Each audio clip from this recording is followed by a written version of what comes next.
एक नौजवान आया एक काजी साहब के पास में कि काजी साहब हमने अपनी बीवी को तलाक दे दिया, कोई रास्ता निकालिए। तो काजी साहब ने कहा कि कोई रास्ता नहीं, चल भाग। बोला हाँ हम बीवी से बहुत मोहब्बत करते, कोई रास्ता निकालिए। बोला कोई रास्ता नहीं, चलो। वो नौजवान डाला जेब में हाथ, एक 10,000 की गड्डी निकाला और धीरे से काजी साहब के आगे बढ़ा दिया, कोई रास्ता निकालिए। बोला जब तुम जिद कर रहे हो तो कोई रास्ता निकालना होगा, जब तुम जिद कर रहे हो तो कोई रास्ता। तो काजी साहब ने पूछा कि तुमने अपनी बीवी को क्या बोला? बोला हम क्या बोले, तलाक तलाक तलाक। बोलो तुमने छोटी काफ से तलाक दिया है, असल लफ्ज तलाक का है कि तलाक तलाक तलाक, इसलिए तलाक ने भी जो मजा ले।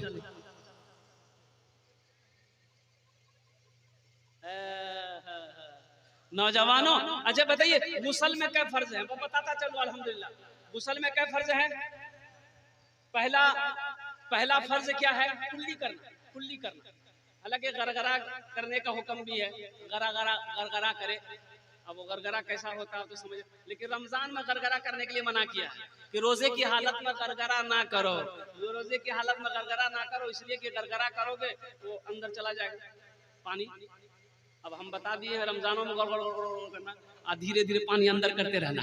बोले मूली साबुन लो जी गरगरा करेगा। गुस्ल में 3 फर्ज है। पहला फर्ज है गरगरा करना, कुल्ली करना। दूसरा फर्ज नाक में पानी चढ़ाना, कहाँ तक? जहां तक नरम गोश्त है, ताकि अंदर भी भीग जाए। और तीसरा फर्ज है सर से लेकर पैर तक पानी बहाना। ये 3 फर्ज गुस्ल में है। और वजू के अंदर में 4 फर्ज है। वजू के अंदर में क्या फर्ज है याद रखना। सबसे पहले सुन्नत तरीका यह है कि किबला रुख हो, अब बैठो पानी लेकर एक गट्टों तक हाथ धो, ये सुन्नत है। ये अच्छा देखो वजू में कुल्ली करना सुन्नत है अल्हम्दुलिल्लाह, फर्ज नहीं है। गुस्ल में फर्ज है लेकिन वजू में सुन्नत है। पहला फर्ज जो वजू में है वो चेहरे का धोना। किसका धोना है? कहाँ तक चेहरा किसे कहते हैं? चेहरा कहाँ से कहाँ तक है? ये पेशानी के बालों से लेकर थोड़ी के नीचे तक, यहाँ तक नहीं, थोड़ी के नीचे तक, ये कान की लो से लेकर दूसरे कान की लो तक, ये पूरा चेहरा है। क्या फर्ज हुआ? एक। दूसरा फर्ज है हाथ धोना। ये हाथ कहाँ तक धोना है? जहां तक मन हो, लेकिन कम से कम इससे ऊपर होना चाहिए। अल्लाह के रसूल सल्लल्लाहु अलैहि वसल्लम इरशाद फरमाते कल क़यामत के दिन में तमाम अंबिया किराम अलैहिमुस्सलातु व तस्लीम की उम्मत होगी, मेरी उम्मत करोड़ों में होगी, पहचानी चली जाएगी। तो साहबा ने पूछा कि या रसूल अल्लाह 1 करोड़ में आपकी उम्मत होगी, कैसे पहचानी जाएगी? तो अल्लाह के रसूल ने इरशाद फरमाया कि वजू जब मेरी उम्मत जब वजू बनाएगी ना, जब चेहरा धोती है, हाथ धोएगी मेरी उम्मत, पाँव धोएगी, तो नमा वजू की बरकत से कल कयामत के दिन उसका चेहरा चमकता हुआ नजर आएगा, उसका हाथ चमकता हुआ नजर आएगा, उसके पैर चमकते हुए नजर आएंगे। वो करोड़ों अरबों के मजमा में भी रहेगा, पहचान में आ जाएगा कि उम्मत मोहम्मदिया। सुभान अल्लाह सुभान अल्लाह सुभान अल्लाह। समझ में आई? मस्जिद के बगल में एक आदमी भैंस पालता, 15-20 भैंस, दिन रात भैंस के पीछे। इमाम साहब ने दिन पकड़ा, बोला अल्लाह का बंदा भैंसे के पीछे जिंदगी गुजार लेगा, आखिरत के लिए भी कुछ सोचा, मरना है कि नहीं? बोला इमाम साहब क्या करें, नमाज के लिए तो टाइम नहीं है, इसलिए कि भैंस चारा खिलाते हैं, जंगल लेकर जाते हैं, चरा कर लाते हैं, फिर रात में इसकी खिदमत करनी पड़ती है, सोने का टाइम नहीं मिलता, नमाज कहाँ से पढ़े? तो इमाम साहब ने कहा कि सुनो, नमाज पढ़ोगे ना अल्लाह तेरी रोजी को बढ़ा देगा। ये जो भैंस दूध देती है ना, जो भैंस 2 किलो देती है वो 3 किलो देने लगे। लालच में आया, बोला जब दूध बढ़ जाए तो फिर हम नमाज नहीं छोड़ेंगे। बोला आ जाओ कल से। फजर की अजान 4 बजे होती थी, 5 बजे होती थी, वो 4 बजे भोर में पहुंचे। फजर की नमाज पढ़ा इमाम साहब के पीछे, जब घर गया देखा एक भैंस मर गई। बोला अल्लाह ये क्या हुआ, अभी तो एक के टाइम का पढ़े हैं। भागा भागा मस्जिद आया, बोला कि इमाम साहब गजब हो गया। बोला क्या हुआ? बोला एक भैंस मर गई। तो इमाम साहब ने समझाया कि अल्लाह तुम्हारा इम्तिहान ले रहा है। क्या तुम घबरा गए? बोला नहीं, हम घबराने वाले नहीं है। बोला जो जोहर की अजान हुई, बड़ा डरते डरते मस्जिद पहुंचा कि कहीं दूसरी भी ना चली जाए। जोहर की नमाज पढ़ के जब घर पहुंचा, इत्तफाकन गई दूसरी भैंस मर गई। सर पकड़ के बैठ गई। बोला बाप रे बाप, 5 वक्त की नमाज है, 5 भैंसियां मर जाएगी। एगो भैंस का बच्चा जो है ना, उसको क्या बोलते हैं हम लोग? बछड़ा। अरे की बोले यहाँ? बछड़ा। वो मार चिल्ला रहा था, ना पानी पिए ना चारा खाए। अब ये भैंस वाला गुस्सा में था ही था। बोला ज्यादा चिल्लाओ मत, ये 2 चली गई है, तुम्हारे लिए फर्ज नहीं पढ़ना पड़ेगा, 2 नफल पढ़ेंगे बस तुम चले जाओ। नमाज के बोलो ना काज আছে, काज के बोलो आमा नामाज আছে, काज के बोलो आमा नामाज আছে। वजू में 4 फर्ज। पहला फर्ज चेहरा धोना, दूसरा फर्ज हाथ धोना, और तीसरा फर्ज जो वजू में है वो सर का मसा करना। सर का क्या करना है? मसा कैसे करोगे?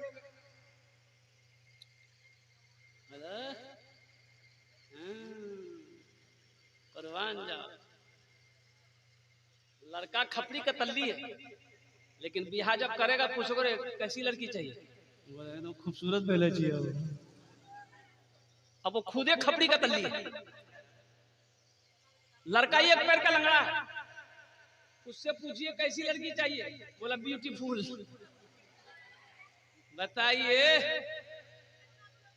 अभी तो आलम यह है, पहले जमाने में लड़का जवान बेटा होता था तो माँ बाप अगर पूछता था बेटा फलां लड़की तुम्हारे लिए देखे हैं, तुम शादी के लिए तैयार हो, तो बेटा शर्म से पानी पानी हो जाता था, सर ऊंचा नहीं उठाता था, भाग जाता था शर्म से। और अभी मोबाइल में लड़की फोटो ला घूमे, अब माँ से बोलेगे कि ब्याह कर, वो बाबा से बोली थी नहीं तो बस। बोला बात सही गलत है? बोला तो सोचने का मकाम, सोचने का मकाम हो जाए। ऐसे एक नौजवान ऐसी छाट रहा था लड़की, कोई लड़की उसको पसंद नहीं आई। उसके माँ बाप, उसके घर वाले परेशान हो गए, और छांटते छांटते इसकी उम्र 40 साल हो गई। इसका वो नहीं बोला कि अब तुम्हारी शादी नहीं होगी। बोला कहा है? बोला तुम 40 साल उम्र हो गई, बुढ़वा हो गया, अब कौन ब्याह करे? तो बहनोई को बोला कि नहीं नहीं नहीं, अब हम कर लेंगे, अब हम लड़की नहीं देखेंगे, ना छाट छूट करेंगे, आप जो लड़की देखिएगा हम कर लेंगे। उसका जीजाजी बोला जब ठीक है जी करावे जी थोड़ा ब्याह। ये काली लड़की देखा, खूब काली, बात चलाया, पक्की हो गई, बारात गई, शादी करके बीवी को घर ले आया। रात में बीवी के पास गया, बीवी घूंघट उठा के जो सलाम की, ये लड़का बेहोश हो गया। बीवी समझी कि शायद इसको कोई बीमारी है, करे भाई बेहोश का हो गया, हमको देखते। पानी का उठाए गिलास, छीटी, अब बोले अरे की बोलो जो तोरा का बेहोश भेलम, कुछ पूछे चाहे जला तो पहले बेहोश भाग लो। तो लड़का आंख खोला, बोला जल्दी पूछो नहीं तो फिर बेहोश हो जाएंगे। तो उसकी बीवी पूछी कि देखिए हम यहाँ नहीं आए हैं, किससे पर्दा करेंगे नहीं करेंगे आप थोड़ा हमको बता दीजिए। तो नौजवान बोला तुम किसी से पर्दा करो या ना करो, लेकिन हमसे जरूर पर्दा करना। फिर बेहोश हो गया। सर का मसा करना कैसे करोगे? मसा अपने इमाम साहब से पूछ लेना। हमारे हजरत मौलाना असरार साहब दामद बरकातुहू और हमारे हजरत और दीगर उलमा साहब, कारी मेहताब साहब, इमाम साहब, हाफिज साहब, मुफ्ती साहब से पूछ लेना। सर का मसा करना, दोनों हाथों को इस तरीके से मिलाना, ये उंगलियों को इस तरीके से मिलाना, इस तरीके से मिलाकर यहाँ से लेकर पीछे तक बुद्धि तक आओ, फिर इस हाथ को लेकर इधर वापस करो, फिर कानों में उंगलियां डालो। ये चौथाई सर का मसा है जो फर्ज है, जो फर्ज है। ये तीसरा फर्ज था, और चौथा फर्ज है पांव धोना। ये 4 फर्ज है। गुस्ल में 3 फर्ज, वजू में 4 फर्ज। इंशाल्लाह करोगे, अमल करोगे इंशाल्लाह। और जब बदन पाक हो गया, हमारा वजू हो गया, तो अल्लाह के घर में हम आएंगे, अपनी क्या कहते नीयत बांधेंगे, अल्लाह की बारगाह में हम नमाजों को अदा करेंगे। अल्लाह खुश हो जाएगा, अल्लाह खुश होगा, मेरे घर में बरकत देगा, अल्लाह खुश होगा, मेरे चेहरे पे नूर पैदा करेगा, अल्लाह खुश होगा, परेशानी दूर होगी, अल्लाह खुश होगा, मुसीबत को दूर कर देगा, अल्लाह खुश होगा, औलादे फरमाबरदार हो जाएगी, अल्लाह खुश होगा, अल्लाह मेरे कारोबार में बरकत देगा, अल्लाह खुश हो जाएगा, मेरा तिजारत बढ़ जाएगा, अल्लाह खुश हो जाएगा, अल्लाह तमाम मखलूकात के दिलों में मेरी मोहब्बत पैदा कर देगा। सुभान अल्लाह, सुभान अल्लाह।